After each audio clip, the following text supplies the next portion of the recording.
کہتا رہتا کہ ان کے سامنے نہ جھکو. میں کہا کہ اچھا بلاؤ اس کو. بلایا گیا. کہ اس بت کو ان بتوں کو تم نے توڑا. کبھی بات یہ ہے کہ یا کوئی قتل ہو جائے تو یا تو کسی کے پاس آلہ قتل برآمد ہو اور یا کوئی اقرار کرے. اقرار کرنے والا تو یہاں کوئی ہے نہیں, اور آلہ قتل جو ہے وہ بڑے بت کے کندھے پہ پڑا ہوا ہے.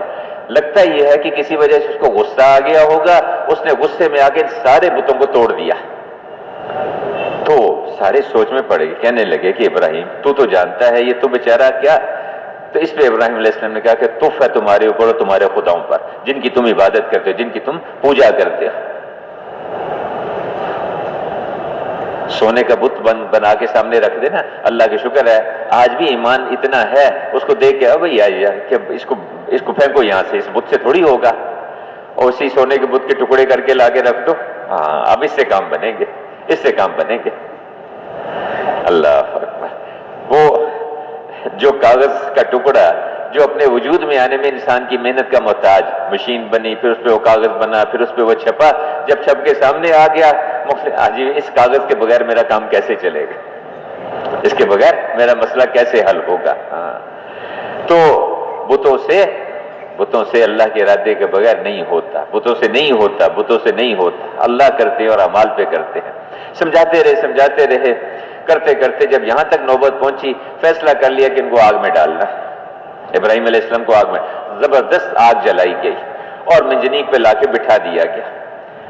اب سب نے طے کر لیا ہے کہ ابراہیم کو آگ میں پھینکنا ہے. حتیٰ کہ وقت کی حکومت وہ بھی مقابلے پر ہے, پبلک بھی ساری مقابلے پر ہے, ماں اور باپ وہ بھی ساتھ نہیں, وہ بھی مخالف. ایک آدمی بھی روئے زمین پر ساتھ دینے والا نہیں ہے. آسمانوں سے فرشتے آ گئے, آ کے عرض کیا کہ ابراہیم ہم آپ کی مدد کر دیں. پوچھا کیا کہ اللہ نے بھیجا ہے کہ نہیں؟ اللہ نے بھیجا نہیں ہے, لیکن یہ کہ ہم اللہ سے اجازت لے کے آئے ہیں. اما الیک فلاح, مجھے مدد کی ضرورت ہے لیکن تمہاری مدد کی ضرورت نہیں ہے. جو نظام تائید میں آیا اس سے بھی اپنی نگاہ ہٹا لی, اور جو نظام مخالفت میں تھا اس سے بھی اپنی نگاہ ہٹا لی. یہاں بھی اللہ کا حکم چلتا ہے, اسی کی خدائی زمین پر چلتی ہے, اور اسی کا حکم آسمانوں میں, اسی کی خدائی آسمانوں میں ہے. نہ اس سے کچھ ہونے کا یقین, نہ اس سے خوف ہے, نہ اس سے کوئی امید ہے. انی حسبی اللہ ونعم الوکیل, بس میرے لیے اللہ کافی ہے, وہ بہترین کام بنانے والا ہے, بہترین کام بنانے والا. پھر اللہ نے میرے بھائیوں حفاظت کر کے دکھائی آگ کے اندر, آگ میں اللہ نے بچا کے دکھایا. تو حفیظ اللہ پاک ہیں, امن دینے والے اللہ ہیں, حالات کے بنانے والے اللہ ہیں. جتنے بھی حالات ہیں, چاہے کسی فرد کے حالات ہوں, چاہے کسی قوم کے حالات ہوں, چاہے کسی ملک کے حالات ہوں, ان حالات کا بننا اور حالات کا بگڑنا یہ آسمانوں سے فیصلے ہوتے ہیں. یعنی چیزیں مہنگائی ہو گئی. اچھا بھئی یہ مہنگائی کس نے کی؟ فلاں حکومت نے کی, فلاں حکومت کی وجہ سے ہوا. ارے بھائی اللہ کے رسول بتاتے ہیں ہر روز آسمانوں سے ایک فرشتہ اترتا ہے, بیت اللہ پر اتر کر ایک جھنڈا گاڑتا ہے اور وہاں کھڑے ہو کے اعلان کرتا ہے آج دنیا کی فلاں منڈی میں فلاں چیز کا یہ بھاؤ ہوگا, فلاں چیز کا یہ بھاؤ ہوگا. جیسے نیچے سے اعمال جاتے ہیں ویسے آسمانوں سے فیصلے اترتے ہیں. جب معاہدوں کو توڑا جائے گا, احکامات کی خلاف ورزی کی جائے گی, تو اللہ پاک روزی کی مشقت میں مبتلا کر دیں گے, رزق کی مشقت میں اللہ پاک مبتلا کر دیں گے. اللہ سے لینے کے راستے ہیں, اعمال کر کے اللہ پاک کہ جو ایمان اور عمل والی زندگی اختیار کرتے ہیں, اللہ کو پہچانتے ہیں, اللہ کی اطاعت کرتے ہیں, اللہ پاک ان کو پاک صاف ستھری زندگی عطا فرماتے ہیں, خوبصورت زندگی اللہ عطا فرماتے ہیں, حیاتن طیبہ. اور جو اللہ کے ذکر سے اعراض کرتے ہیں, اللہ کی نافرمانیاں کرتے ہیں, اللہ کے احکامات کو توڑتے ہیں, ان پہ اللہ پاک معیشت کو, اللہ پاک روزی کو تنگ کر دیتے ہیں, زندگی کو تنگ کر دیتے ہیں. اللہ پاک سب کچھ ہوگا لیکن پریشانیوں میں ہوں گے, سب کچھ ہوگا. یہ ضابطے ہیں اللہ کے. تو دین زندگیوں میں ہوگا, دینی زندگی آئے گی, اس پہ کامیابیاں ملیں گی, اس پہ عزتیں ملیں گی, اس پہ راحتیں ملیں گی. ایمان کو بنانا, اعمال کو ٹھیک کرنا, دل کے اندر یہ یقین اترے کہ اللہ سے ہوتا ہے اور اللہ کے غیر سے, اللہ کے ارادے کے بغیر نہیں ہوتا. اللہ کرتے ہیں اور اعمال پہ کرتے ہیں. یہ جتنی مخلوق ہے اس سب کو اللہ نے پیدا کیا ہے, یہ سب سے وہ ہوگا جو اللہ چاہیں گے، وہ اللہ پاک چاہیں گے میرے بھائیوں۔ اور اللہ پاک کے احکامات کو پورا کرنا، اللہ سے لینے کا راستہ بہت آسان ہے۔ ہم اللہ کی مانیں گے، اللہ کے حکموں کو پورا کریں گے، اللہ پاک راضی ہو کر دنیا میں بھی کامیابیاں دیں گے، آخرت میں بھی اللہ پاک کامیاب کریں گے۔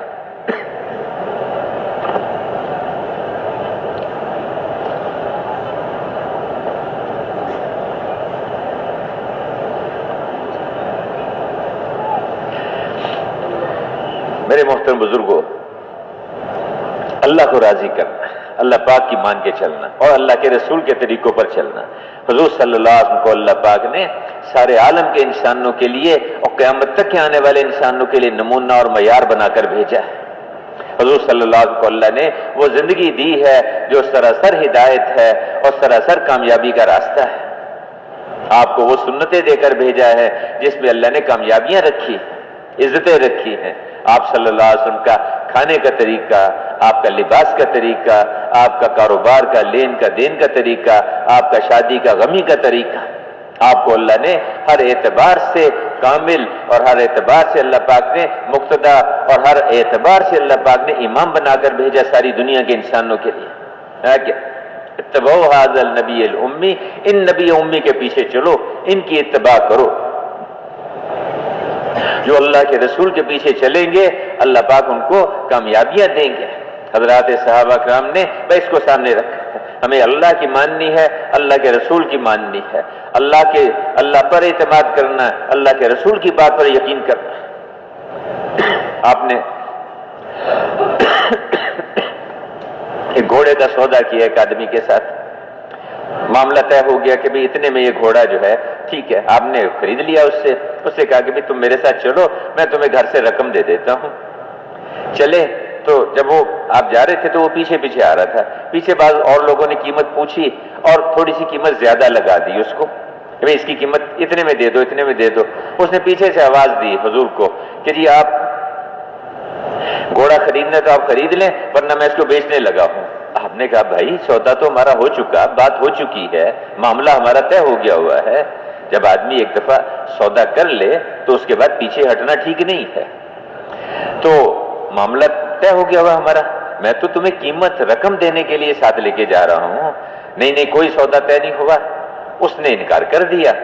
اتنے میں بات تھوڑی سی بڑی تو ایک صحابی وہاں کھڑے تھے پاس، وہ آگے دیکھا انہوں نے تو اس نے دیہاتی نے کہا، وہ جو گھوڑے وقت کا جو مالک تھا اس نے کہا کہ آپ کے پاس کوئی گواہ ہے تو لائیے ورنہ جو ہے میں اس گھوڑے کو بیچنے لگا ہوں دوسری جگہ۔ تو آپ اسی میں تھے تو وہ صحابی آگے بڑھے، انہوں نے کہا میں گواہ ہوں ان کا، میں گواہ ہوں کہ حضور نے یہ گھوڑا جو ہے وہ خریدا ہے اور تم نے بیچا ہے اور اتنے میں بیچا۔ وہ جب اس نے دیکھا کہ ان کا تو گواہ بھی موجود ہے وہ چھوڑ کے تو چلا گیا۔ آپ نے ان سے پوچھا کہ تم نے گواہی کیسے دی جبکہ تم وہاں موجود نہیں تھے؟ میں نے کہا کہ یا رسول اللہ ہم تو آپ پر غیب کی خبریں جو آپ ہمیں دے رہے ہیں ہم اس پہ ایمان لائے ہیں، یہ تو آپ میرے سامنے خود فرما رہے ہیں کہ یہ گھوڑا میں خرید سکوں تو میں اس پہ کیوں نہیں مان لوں؟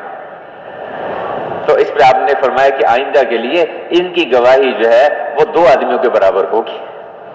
تو اللہ کے رسول کی بات پر یقین کرنا، جو اللہ کے رسول نے ضابطے بتائے ہیں، جو انہوں نے اصول بتائے، کیونکہ اللہ کے حبیب کچھ بھی اپنی طرف سے نہیں کہتے، وہی کچھ کہتے ہیں جو اللہ پاک ان کو بتاتے ہیں۔ اللہ کے رسول نے ضابطے بتائے ہیں زندگی گزارنے کی۔ جن قوموں کے اعمال اچھے ہوں گے اللہ ان کے اوپر اچھے حالات لے کے آئیں گے، اگر بستیوں کے لوگ ایمان اور تقوی کو اختیار کر لیں تو اللہ پاک ان کے حالات کو اچھا کر دیں گے، آسمانوں سے اللہ پاک کی طرف سے برکتیں اتریں گی، زمین سے برکتیں نکلیں گی۔ جس قوم کے اندر اچھے اعمال آئیں گے، افراد کے اچھے اعمال ہوں گے، اللہ پاک ان کے حالات کو اچھا کریں گے۔ جو دوسروں کو معاف کرتا ہے اللہ پاک اس کی عزت کو بڑھا دیتا ہے، جو اوروں پہ خرچ کرتا ہے اللہ پاک اس کے مال کو بڑھا دیتا ہے۔ اللہ کے دینے کے راستے ہیں۔ جو رشتہ داروں کے ساتھ اچھا سلوک کرتا ہے اللہ پاک اس کی عمر کو بھی لمبا کرتا ہے، اللہ اس کے مال کو بھی زیادہ کر دیتا ہے۔ رشتہ داروں کے ساتھ، باپ کے ساتھ کیسے سلوک کرنا، ماں کے ساتھ کیسے سلوک کرنا، بھائیوں کے ساتھ کیسے چلنا۔ باپ کو محبت کی نگاہ سے دیکھا، ایک مقبول حج کا اس کو ثواب مل گیا۔ ماں کو محبت کی نگاہ سے دیکھا، مقبول حج کا ثواب اس کو مل گیا۔ کسی نے پوچھا کہ جی کو 100 دفعہ دیکھے، کہ اللہ پاک کوئی اس کے خزانوں میں کوئی کمی ہے کسی چیز کی؟ اللہ 100 حجوں کا ثواب اس کو دے گا۔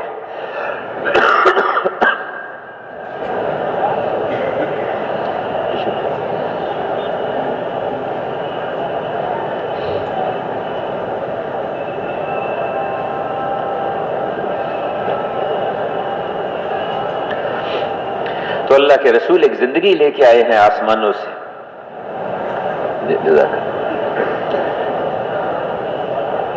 آپ صلی اللہ علیہ وسلم بیٹھے تھے تو ایک بڑی عمر کے صاحب اور ایک نوجوان دونوں آ گئے۔ آپ نے نوجوان سے پوچھا یہ کون ہے؟ فرمایا کہ انہوں نے عرض کیا کہ یا رسول اللہ میرے والد ہیں۔ کہا دیکھو ان کا نام لے کے نہ پکارنا، ان سے ان کے آگے نہ چلنا، ان سے پہلے نہ بیٹھنا، یہ تمہارے باپ ہیں، والد ہیں۔ اسی طرح کہ آپ بیٹھے تھے تو ایک صاحب آئے، وہ بیٹھے سامنے تو چھوٹا سا بچہ آیا، انہوں نے اس کو پیار کیا اور اپنی گود میں بٹھا لیا۔ تھوڑی دیر کے بعد ایک چھوٹی سی بچی آئی، انہوں نے نہ اس کو پیار کیا نہ گود میں بٹھایا، اپنے پاس زمین پہ بٹھا لیا۔ میں یہ کون ہے؟ کہ یا رسول اللہ یہ میرا بیٹا ہے، یہ میری بیٹی ہے۔ کہ تم نے اپنی اولاد میں عدل نہیں کیا، برابری نہیں کی اپنی اولاد میں۔ ماں باپ کے ذمے اولاد کو کیا، ماں باپ کے ذمے اولاد کے متعلق کیا احکامات ہیں ان کو اللہ کے رسول نے رہنمائی فرمائی، اور اولاد کے ذمے ماں باپ سے متعلق کیا احکامات ہیں اللہ کے رسول نے اس کے متعلق رہنمائی فرمائی۔ آپ صلی اللہ علیہ وسلم فرمایا کہ تم میں سے بہترین شخص وہ ہے، سب سے اچھا وہ ہے جس کے اخلاق اچھے، جس کے اخلاق اچھے ہیں۔ اور پھر فرمایا کہ اخلاق کس کے اچھے ہیں؟ جو اپنی بیویوں کے ساتھ اچھا ہے، جو اپنی بیوی کے ساتھ اچھا ہے اس کے اخلاق اچھے ہیں۔ ایک بچے کو آپ نے پیار کیا، ایک صاحب نے دیکھا دور سے، کہا یا رسول اللہ آپ بچوں سے پیار بھی کرتے ہیں؟ میں کہ ہاں۔ تو انہوں نے کہا کہ میرے تو اتنے بچے ہیں، میں نے کبھی کسی بچے کو پیار نہیں کیا۔ تو فرمایا کہ اللہ نے تیرے دل میں رحم نہیں ڈالا تو میں کیا کروں اس کا علاج؟ اللہ نے تیرے دل میں رحم نہیں ڈالا تو میں اس کا کیا علاج کروں؟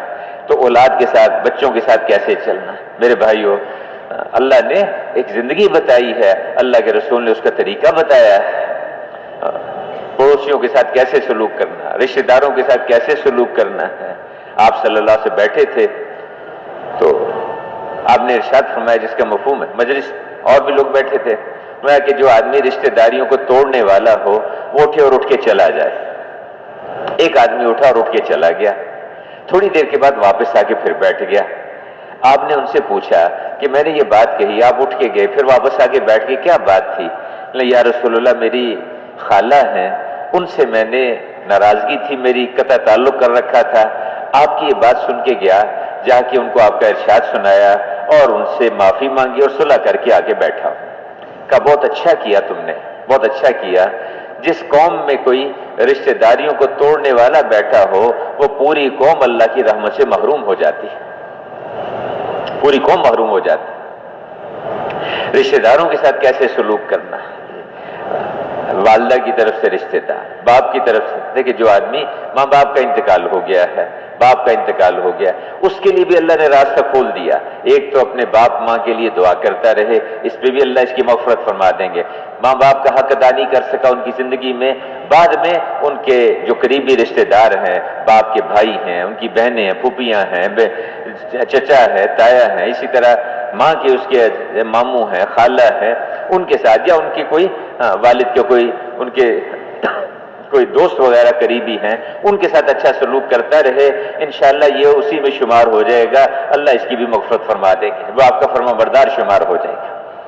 ایسے میرے بھائی اور دوستو، اللہ نے ہمیں آپ کو اصول بتا دیے، احکامات بتا دیے، اپنے حبیب صلی اللہ علیہ وسلم کے ذریعے سے زندگی گزارنے کے ضابطے بتائے ہیں۔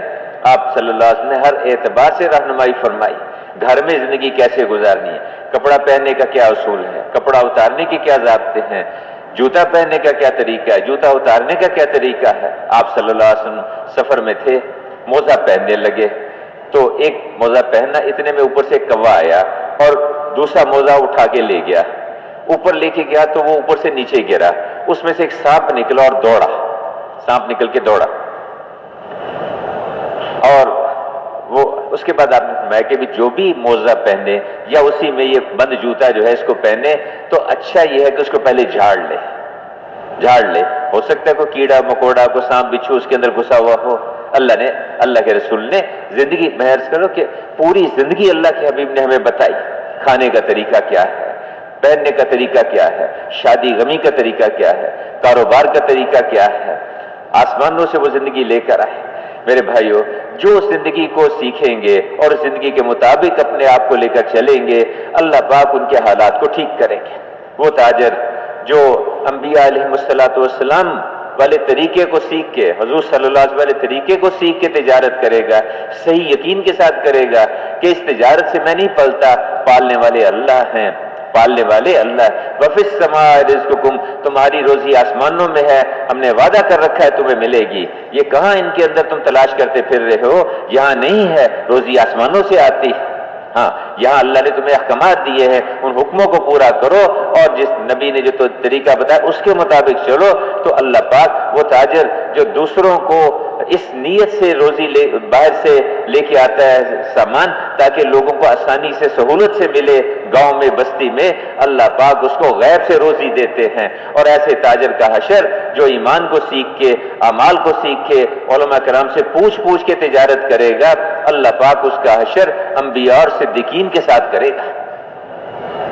وہ ملازم جو ملازمت کے متعلق اور مزدوری کے متعلق احکامات سیکھتا ہے, اللہ کے رسول کے طریقوں کو سیکھتا ہے, یہ یقین کرتا ہے کہ میں اس سے نہیں پلتا, اللہ پاک پالنے والے ہیں, رب اللہ ہیں, میں اللہ کے حکموں کو پورا کروں گا, اللہ کے رسول کے طریقے پہ چلوں گا, اس پہ اللہ پاک اس مزدوری میں بھی مجھے کامیاب کر دیں گے, اس جھونپڑی میں بھی اللہ مجھے عزتیں دیں گے, راحت دیں گے, اطمینان دیں گے. اس یقین کے ساتھ وہ چلتا ہے. اور مجھے اللہ کو جواب دینا ہے, اللہ کے پاس جانا ہے, ہر چیز لکھی ہوگی اور قیامت کے دن میرے سامنے رکھ دی جائے گی. اقرا کتابک, لے اپنا اعمال نامہ پڑھ لے, کفا بنفسک الیوم علیک حسیبا, آج کے دن تو اپنا حساب خود کر لے کہ تیرے ساتھ کیا سلوک کیا جائے, تیرے ساتھ کیا سلوک کیا جائے. پریشان ہو جائے گا, اے اللہ کیسی کتاب ہے یہ, نہ کوئی چھوٹی چیز چھوڑی نہ کوئی بڑی چیز چھوڑی, سب کچھ اس کے اندر لکھ دیا, کدھر جاؤں آج. اب وہ اس یقین کے ساتھ کہ مجھے پالنے والے اللہ ہیں, رب اللہ ہیں, عزت دینے والے اللہ ہیں, امن دینے والے اللہ ہیں, حالات بنانے والے اللہ, مجھے تو اللہ کی ماننی ہے, اللہ کے رسول کے طریقے پر چلنا ہے. اس مزدور کو بھی اللہ پاک کامیاب کریں گے, کہ ایسا مزدور جو مشقت سے محنت سے کماتا ہے اور ان صفات کے ساتھ ہے, اللہ پاک جو ہے وہ اللہ پاک کا دوست ہے, اللہ پاک کا حبیب ہے. تو اللہ نے ہمیں احکامات دیے اور اللہ کے رسول نے اس کے متعلق ہمیں طریقے بتا دیے. اب یہ جو 5 وقت کی جو نماز ہے میرے بھائیوں, جو نماز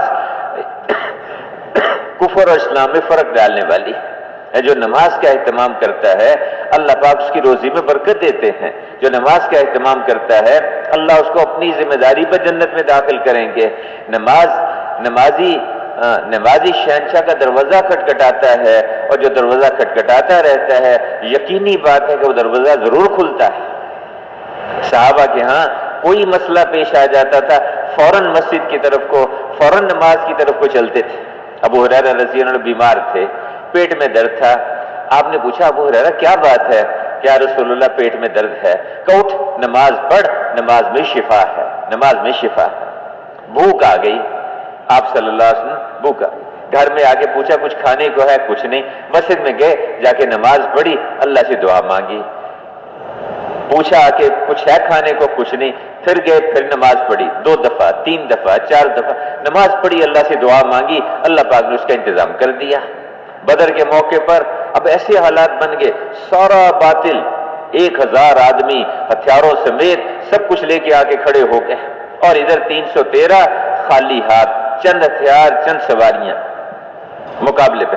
آپ ساری رات نماز میں دعا میں, نماز میں دعا میں, کبھی سجدے میں کبھی رکوع میں, یا حی یا قیوم برحمتک نستغیث, یا حی یا قیوم برحمتک نستغیث, یا حی یا قیوم, ساری رات دعا مانگ رہے, ساری رات رو. اور اللہ پاک نے پھر دکھایا اللہ نے کہ وہ 313 کو اللہ نے غالب کیا, اور اللہ پاک نے ان 1000 کو اللہ نے شکست دی, اللہ نے ان کو ناکام کیا. میرے بھائیوں, نماز راستہ ہے, اور کوئی پریشانی آ جائے مسجد کی طرف کو چلنا، مسجد کی طرف کو چلنا، خوف آئے مسجد کی طرف کو چلے، تنگی کا حال آ جائے مسجد کی طرف کو چلے۔ حضرت عمر رضی اللہ عنہ کے زمانے میں مدینہ منورہ میں قحط آ گیا۔ اب قحط آیا تو آپ نے کچھ انتظام کرنے کی کوشش کی، جو حاکم ہے بڑا ہے اس کے ذمہ ہے کہ وہ اس کا انتظام کرے اپنی طرف سے جتنا اس کے بس میں ہے، تو انتظام کیا لیکن قحط دور نہیں ہوا۔ عمر ابن عاص رضی اللہ عنہ مصر میں تھے، ان کو خط لکھا، سارے حالات لکھے کہ دیکھو تم وہاں پر جو ہے مصر میں ہریالی اور سب کچھ پیداوار سب موجود ہے اور یہاں مدینہ میں یہ حالات ہیں۔ انہوں نے جواب میں لکھا کہ جی میں اتنا بڑا قافلہ بھیجوں گا سامان کا کہ پہلا اونٹ اس کا مدینہ میں ہوگا اور آخری اونٹ اس کا مصر میں ہوگا، اتنا سامان بھیجوں گا آپ کے پاس۔ انہوں نے بھیجا، قافلہ بھیجا، اتنا سامان بھیجا، لیکن قحط دور نہیں ہوا۔ بھیک مانگنے سے خیر حضرت عمر رضی اللہ تو انہوں نے اپنی مسئلے سے بات کہی تو انہوں نے قحط دور نہیں ہوا۔ حضرت عمر رضی اللہ عنہ نے اللہ اکبر پریشان ہوئے اور دعا مانگی کہ یا اللہ میرے زمانے میں میری کوئی امت جو ہے وہ ہلاک نہ ہو جائے، پریشانی کا اظہار تھا، پریشان ہوئے تو اللہ اکبر کہتے کہ حضرت عمر رضی اللہ عنہ دیکھیں اگر دجلہ کے کنارے کتا بھی اگر بھوکا مر جائے تو عمر تجھ سے پوچھا جائے گا اس کے بارے میں، کتا بھی بھوکا مر جائے۔ اپنی ذمہ داری کا احساس تھا کہ میرے اوپر ذمہ داری ہے، کہ روتے تھے کہ میرے زمانے میں یہ امت کہیں ہلاک نہ ہو جائے میرے۔ تو ایک صحابی انہوں نے بکری ذبح کی، جب بکری ذبح کی تو اس میں سے خون اور ہڈیاں، اس کے سوا کچھ نہ نکلا۔ وہ پریشان ہو گئے کہ ایسا عجیب قحط کہ بکریاں بھی اس طرح، تو اس کو دیکھا اور کہا واہ محمد کہ اگر حضور کا زمانہ ہوتا تو ہمارے ساتھ یہ تو نہ ہوتا۔ اور اسی میں وہ غنودگی چھا گئی، بے ہوشی سی ہو گئی اس پہ، اس دکھ کی وجہ سے۔ اسی میں حضور صلی اللہ علیہ وسلم کی زیارت ہوئی اور آپ نے کہا کہ یہ عمر کو کیا ہو گیا، میں تو ان کو بڑا عقل مند سمجھتا تھا، اس عمر کو کیا ہو گیا ہے۔ اٹھے فوراً اور حضرت عمر کے پاس گئے اور جا کے کہا، اندر سے پوچھا کون کا رسول اللہ صلی اللہ علیہ وسلم، کہ اللہ کے رسول کا قاصد آپ کے پاس حاضر ہوا ہے اللہ کے۔ تو حضرت عمر رضی اللہ عنہ تھوڑی دیر کے لیے بھول گئے کہ بھئی تو حضور کا وصال ہو چکا ہے، حضور نے بلایا، ان کا قاصد آیا، فوراً دوڑے، تو راستے میں خیال آیا کہ بھئی تو حضور کا تو وصال ہو چکا ہے۔ باہر آئے، آگے کیا بات ہے، سارا قصہ سنایا انہوں نے، یہ ہوا کہ اچھا۔ ان کو ساتھ لیا اور مسجد میں چلے گئے اور مشورے والوں کو جمع کر لیا، مسلمانوں کو جمع کر لیا، جو وہاں سب کو بلا لیا، کہا کہ یہ بتاؤ مجھے کہ جیسا میں حضور کے زمانے میں تھا میرے اندر کوئی اس میں تبدیلی تو نہیں آئی، کوئی فرق تو نہیں آیا؟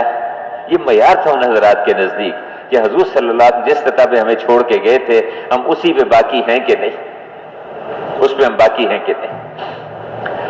تو انہوں نے کہا نہیں جی بالکل، آپ جیسے حضرت عمر جیسے آپ کو حضور صلی اللہ علیہ وسلم چھوڑ کے گئے تھے، جس سطح جس میں آپ اسی طرح سے ہیں، کوئی فرق نہیں آیا۔ کہ اچھا اس کا قصہ سنو۔ انہوں نے سارا واقعہ سنایا تو اس پہ انہوں نے کہا یہ ٹھیک کہتے ہیں۔ تو پوچھا کہ ایک طرف تم مجھے کہہ رہے ہو کہ آپ میں کوئی تبدیلی نہیں آئی۔ ایک دفعہ ایک آدمی آیا حضرت عمر رضی اللہ عنہ کے پاس، انہوں نے پوچھا کہ فلاں جگہ جس علاقے سے آیا تھا وہاں خیریت تو تھی نا، خیریت تھی؟ اس نے جواب میں کہا جی خیریت کہاں، وہاں تو دو طرح کے کھانے ایک وقت میں کھائے جا رہے تھے ایک دستر، خیریت کہاں؟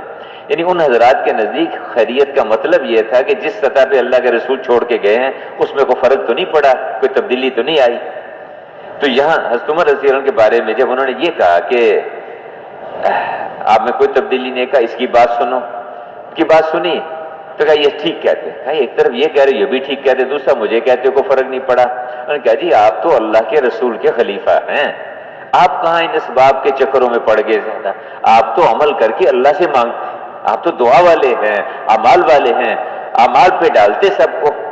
فوراً اس کا خیال ہوا اور سب کو ساتھ لیا، کھلے میدان میں چلے گئے اور نماز استسقاء پڑھی اور دعا مانگی اللہ سے۔ اس کا جو طریقہ ہے علماء جو بتاتے ہیں پانی کی کمی آ جائے کوئی پریشانی ہو جائے، بارش نہ ہو تو نماز استسقا پڑھو، اللہ سے مانگو، پانی تو اللہ نے دینا ہے، رب تو اللہ ہے، پرورش کرنے والے اللہ ہیں۔ باقی میرے بھائیوں، بعض اعمال ایسے ہوتے ہیں جن کی وجہ سے پریشانی آتی ہے۔ اسراف جو ہے نا جی، اسراف فضول خرچی کرنے والوں کو اللہ پسند نہیں کرتے۔ پانی میں بھی اسراف ہوتا ہے، پانی میں بھی فضول خرچی ہوتی ہے۔ ٹوٹی کھولی، وضو کر رہا ہے، پتہ نہیں کتنا پانی بہہ گیا۔ اس لیے جب اللہ کی کسی نعمت کی ناشکری ناقدری ہوتی ہے تو پھر اس میں اللہ پاک اپنی نعمت کو واپس بھی لے لیتے ہیں۔ اس لیے تو عمر رضی اللہ عنہ نماز استسقا پڑھی، اللہ سے دعا مانگی، اللہ نے فضل فرمایا، کرم فرمایا اور بادل آ گئے، اور ابھی اس سے واپس نہیں، راستے میں بادل آئے اور بارش برسنا شروع ہو گئی، اور بادلوں سے آواز آئی اتاک الغوث یا ابا الحفص، اے حفصہ کے باپ، اللہ کی مدد آ گئی، اللہ کی مدد آ گئی۔ میرے بھائیوں، ہم تو اعمال والے ہیں، کوئی حال آ جائے ہمارے اوپر، دشمن کا خوف ہو، عمل کر کے اللہ سے مانگیں گے۔ تنگی کا حال آ جائے، ہم عمل کر کے اللہ سے مانگیں گے، چاہے شخصی حالات ہوں، چاہے ملکی حالات ہوں، چاہے قوم کے حالات ہوں۔ اللہ نے ہمیں اعمال والا راستہ دے دیا۔ اچھے اعمال ہوں گے، اللہ پاک خود حالات کو اچھا کرے گا، پریشانیوں کو اللہ پاک دور کرے گا۔ لا حول ولا قوت الا باللہ، اس کی جو کثرت ہے یہ بڑی سے بڑی، یعنی 99 مصیبتوں کا علاج ہے، 99 مصیبتوں کا۔ لا حول ولا قوت الا باللہ، اس کی کثرت، اور اس کا سب سے ہلکا درجہ یہ ہے کہ رنج اور غم اس کو دور کر دیتے ہیں۔ لا حول ولا قوت۔ آدمی اللہ کا ذکر کریں گے، اللہ پاک اطمینان دے گا۔ ہم اللہ کا ذکر کریں گے، اللہ کو یاد کریں گے، اللہ اطمینان دے گا۔ یہ ضابطے ہیں اللہ کے، سبحان اللہ، الحمدللہ، لا الہ الا اللہ، اللہ اکبر۔ اللہ کا ذکر کریں گے، اللہ پاک کے یعنی یہ کلمات ساتوں آسمانوں کو چیرتے ہوئے اللہ کے عرش پہ پہنچ کے اس پڑھنے والے کا تذکرہ شروع کر دیں گے۔ تم میرا ذکر کرو، میں تمہارا ذکر کروں گا، تم تنہائی میں مجھے یاد کرو، میں اپنے دل میں تمہیں یاد کروں گا، تم مجمع میں میرا تذکرہ کرو، میں فرشتوں کے مجمع میں تمہارا تذکرہ کروں گا۔ تم اللہ کا ذکر کرو، اللہ تمہارا ذکر کرے گا۔ ہم دروشی پڑھیں گے، ایک دفعہ دروشی پڑھیں گے، 10 رحمتیں نازل ہوں گی، 10 گناہ معاف ہوں گے، 10 درجے بلند ہوں گے۔ فرشتے اس درود شریف کو اللہ کے رسول کی خدمت میں پیش کریں گے، فلاں شخص نے آپ کی خدمت میں ہدیہ بھیجا ہے، ایک تسبیح صبح کو ایک شام کو اس کا اہتمام کریں گے۔ تیسرے کلمے کی ایک تسبیح صبح کو ایک شام کو۔ پھر میرے بھائیوں اور دوستوں اور بزرگوں، اللہ نے ہمیں اعمال بتائے ہیں، اپنے گناہوں پہ استغفار کرنا۔ تنہائیوں میں بیٹھ کے آدمی سوچے مجھ سے کیا غلطی ہوئی، مجھ سے کیا کیا قصور ہوئے، کیا کیا گناہ ہوئے ہیں۔ اب تلاش کرے آدمی، اگر غور کرے گا تو بہت سارے گناہ اس کو نظر آئیں گے، بہت ساری غلطیاں نظر آئیں گی، اس پہ استغفار کرے، ندامت، توبہ کا۔ اللہ پاک بڑے کریم ہیں، اور جب آدمی سچے دل سے اللہ سے توبہ کرتا ہے اللہ پاک اس کو معاف کر دیتے ہیں۔ ہے کہ اگر تم زمین کے وزن کے بقدر بھی گناہ لے کے آ جاؤ گے، میں زمین کے وزن کے بقدر مغفرت لے کے تم سے ملوں گا، اتنے تمہارے گناہ ہو جائیں۔ اور کہ اللہ پاک یعنی کتنے ہی گناہ ہو جائیں، اللہ پاک سے سچے دل سے آدمی معافی مانگ لے، ہے کہ میں اس کی پرواہ بھی نہیں کرتا کہ میں نے اتنے گناہ تمہارے معاف کر دیے۔ سچے دل سے معافی مانگنا، دل سے توبہ کرنا، اور خاص طور سے میرے بھائیوں بزرگوں، اللہ کی جو نافرمانیاں ہوئیں، اللہ کے رسول کے طریقوں میں جو ہم سے کمیاں ہوئیں، اس پہ ہم اللہ سے معافی مانگیں، استغفار کریں، استغفار کریں گے، توبہ کریں گے، اللہ پاک باغات دے گا، اللہ پاک نہریں دے گا، اور وقت پہ بارشیں دے گا، نرینہ اولاد دے گا اللہ پاک استغفار کی وجہ سے۔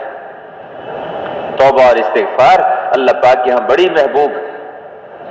جو آدمی اپنے گناہوں پہ معافی مانگتا ہے، اللہ بڑے کریم ہے میرے بھائیوں، بڑے سے بڑے قصور کو دیکھو، کریم کہتے ہی اس کو ہیں جو جب دشمن پہ قابو پا لیتا ہے تو اس کو معاف کر دیتا ہے، اس کو کہتے ہیں کریم۔ جو دشمن پہ جب قابو پا لیتا ہے تو اس کو معاف کر دیتا ہے۔ حضور صلی اللہ علیہ وسلم جب آپ کو مکہ مکرمہ میں آپ دعوت دیتے رہے، محنت کرتے رہے، بہت سارے حالات آپ پر گزرے، کوئی مذاق اڑاتے، کوئی ٹھٹا پھرتے، حتیٰ کہ آپ کو مکہ جیسا محبوب شہر چھوڑ کے جانا پڑا، ہجرت کرنی پڑی۔ آپ روتے ہوئے جا رہے تھے اور پیچھے مڑ کے دیکھتے تھے کہ اے مکہ تو مجھے بڑا محبوب ہے، لیکن کیا کروں تیرے لوگ مجھے یہاں رہنے نہیں دیتے۔ اور اس کے بعد اللہ نے حالات بدلے، فتح مکہ کے موقع پر اب 10,000 صحابہ کے ساتھ مکہ مکرمہ میں داخل ہو رہے ہیں۔ اور آپ جب اس میں داخل ہو رہے ہیں تو جھنڈا تھا حضرت سعد بن عبادہ رضی اللہ عنہ کے ہاتھ میں، جھنڈا ان کے ہاتھ میں تھا۔ تو حضرت عباس رضی اللہ عنہ اور یہ پہاڑی پہ بیٹھے تھے، دیکھ رہے تھے، اور ابو سفیان کو لے کے ساتھ، ابو سفیان ابھی ایمان نہیں لائے تھے، ان کو ساتھ لے کے کہ یہ دیکھو یہ حضور کے قافلے جو ہے وہ جا رہے ہیں۔ تو ابو سفیان دیکھ کے بڑا حیران ہوا، کہنے لگا کہ تمہارے عباس، تمہارے بھتیجے کی بادشاہت تو بہت بڑھ گئی، بہت اونچی ہو گئی۔ انہوں نے کہا کہ نہیں، یہ بادشاہت نہیں، یہ نبوت ہے، یہ نبوت ہے۔ سعد بن عبادہ پاس سے گزرے، انہوں نے دیکھا اور جوش سے کہا اليوم یوم الملحمہ، آج کا دن تکہ بوٹی کرنے کا دن ہے، تمہارے ٹکڑے ہوں گے آج کے دن۔ ابو سفیان پریشان ہو گئے کہ اپنے قبیلے، اپنے قریش کو یہ خود ہی ختم کریں گے، کیا پروگرام ہے تمہارے بھتیجے کا؟ نہیں، اب حضرت عباس رضی اللہ عنہ بھی ذرا پریشان ہوئے، آگے ان کو لے کے حضور کے پاس۔ حضور صلی اللہ علیہ وسلم نے پوچھ کیا بات، کیا رسول اللہ آپ کا کیا ارادہ ہے؟ کہا کیوں، کیا وہ سارا قصہ سنایا؟ کہا نہیں ایسی بات نہیں ہے، آج یہ ہے فاتح کیا ایسی بات نہیں ہے؟ نہیں، اليوم یوم المرحمہ، آج کا دن تو ایک دوسرے پہ رحم کھانے کا دن ہے، ایک دوسرے کو معاف کرنے کا دن، درگزر کرنے کا دن ہے، رحم کھانے کا دن ہے۔ جب قابو پا لیا معاف کر دیا۔ تو کب بلاؤ ان کو، جھنڈا لے لیا ان کے ہاتھ سے، اور انہی کے بیٹے قیس ابن سعد ابن عبادہ ان کے حوالے کر دیا، تم لے کے چلو آگے۔ جب اس میں بیت اللہ میں جب پہنچے تو اللہ بیت اللہ کے اندر آپ داخل ہو گئے، بتوں کو توڑا، اللہ سے دعا مانگی۔ اس کے بعد پھر آپ جب باہر آئے تو آپ نے پوچھا کہ یہ بیت اللہ کی چابی ہے، یہ کس کو دے؟ تو حضرت عباس نے کہا ہمیں دے دیں، حضرت علی کرم نے کہا مجھے دے دیں۔ تو اتنے بلایا، کہا کہ عثمان بن ابی طلحہ کو بلاؤ۔